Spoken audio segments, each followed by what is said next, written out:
നമസ്കാരം. കലാകൗമുദി ഓൺലൈനിലേക്ക് സ്വാഗതം. തദ്ദേശ സ്വയംഭരണ സ്ഥാപന തെരഞ്ഞെടുപ്പിൽ UDFും കോൺഗ്രസും വൻ വിജയം നേടിയത് കോൺഗ്രസ് നേതാക്കളെ ആകെ ആഹ്ലാദത്തിൽ ആറാടിച്ചിരിക്കുകയാണ്. എന്നാൽ മുസ്ലിം ലീഗിന് അത്രയ്ക്ക് ആഹ്ലാദമില്ല. ലീഗിൻ്റെ കോട്ടകളിൽ അവർക്ക് വോട്ടുകൾ വർദ്ധിക്കുകയല്ലാതെ ഒരു അംശം പോലും കുറഞ്ഞിട്ടില്ല. ലീഗിൻ്റെ സ്ഥാനാർത്ഥികളെല്ലാം വൻ ഭൂരിപക്ഷത്തിനാണ് ജയിച്ചു കയറിയത്. അതോടൊപ്പം തന്നെ മലബാറിൽ ലീഗിൻ്റെ ശക്തി കേന്ദ്രത്തിൽ കോൺഗ്രസിൻ്റെ സ്ഥാനാർത്ഥികളും ജയിച്ചു കയറി. എല്ലാം കൊണ്ടും ലീഗിനും കോൺഗ്രസിനും നല്ല കാലമാണ്. പക്ഷേ മുസ്ലിം ലീഗ് നേതൃത്വത്തിൻ്റെ അഭിപ്രായ പ്രകാരം ലീഗ് ഇപ്പോഴും റിസ്ക് സോണിൽ നിന്നും അല്ലെങ്കിൽ UDF ഇപ്പോഴും റിസ്ക് സോണിൽ നിന്നും മാറിയിട്ടില്ല എന്നാണ് PK കുഞ്ഞാലിക്കുട്ടി അടക്കമുള്ളവർ പറയുന്നത്. എന്ന് വച്ചാൽ പിണറായി വിജയൻ്റെ മാരകമായ തിരിച്ചടിക്കുള്ള ശേഷിയെക്കുറിച്ച് ലീഗിന് ഉത്തമ ബോധ്യമുണ്ട്.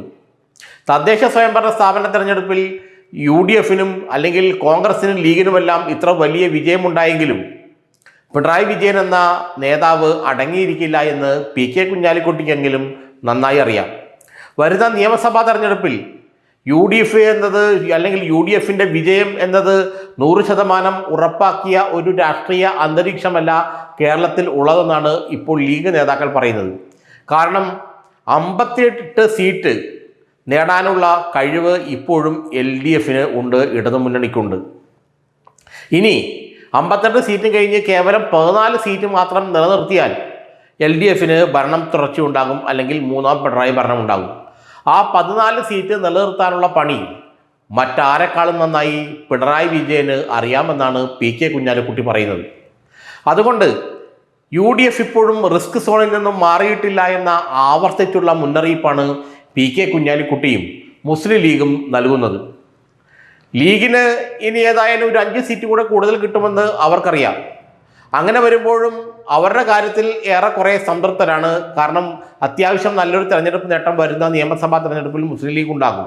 എന്നാൽ തെക്കൻ പ്രദേശങ്ങളിൽ വലിയ തോതിൽ കോൺഗ്രസിൻ്റെ വോട്ടുകൾ പലപ്പോഴും BJPയിലേക്ക് പോയത് ഈ ലീഗിന് വലിയ ആശങ്കയുണ്ടാക്കുന്നുണ്ട്. അവിടെയായിരിക്കും പിണറായി വിജയൻ കളിക്കുക, അല്ലെങ്കിൽ അത് വച്ചായിരിക്കും മധ്യ തെക്കൻ കേരളം വച്ചായിരിക്കും പിണറായി വിജയൻ അടുത്ത തവണ കളിക്കുക എന്നുള്ള ഭയം ലീഗിന് നന്നായി ഉണ്ട്. കാരണം തിരുവനന്തപുരം ജില്ലാ പഞ്ചായത്ത് പോലുള്ള അല്ലെങ്കിൽ തിരുവനന്തപുരം കൊല്ലം ജില്ലകൾ ഏറെക്കുറെ ഇപ്പോഴും LDFന് അല്ലെങ്കിൽ CPMന് കാര്യമായ കോട്ടമൊന്നും സംഭവിച്ചിട്ടില്ല. എറണാകുളം മലപ്പുറം പോലുള്ള UDFിൻ്റെ ഉറച്ച കോട്ടകളാണ് ഇത്തവണയും കോൺഗ്രസിനെയും ലീഗിനെയും എല്ലാം തുണച്ചത്. കോഴിക്കോട്, തിരുവനന്തപുരം തുടങ്ങിയ ജില്ലാ പഞ്ചായത്തുകൾ CPMൻ്റെ കയ്യിൽ അല്ലെങ്കിൽ ഇടതുമുന്നണിയുടെ കയ്യിൽ ഭദ്രമായിരിക്കുന്നു. ഈ അപകടം നന്നായി ലീഗിനറിയാം. കോൺഗ്രസ് നേതാക്കന്മാർ ആഹ്ലാദത്തിൻ്റെ പരകോടിയിലെത്തി നൃത്തം ചെയ്യുമ്പോൾ ലീഗ് അവരെ ഓർമ്മിപ്പിക്കുന്നുണ്ട്, UDF ഇപ്പോഴും റിസ്ക് സോണിൽ തന്നെയാണ്.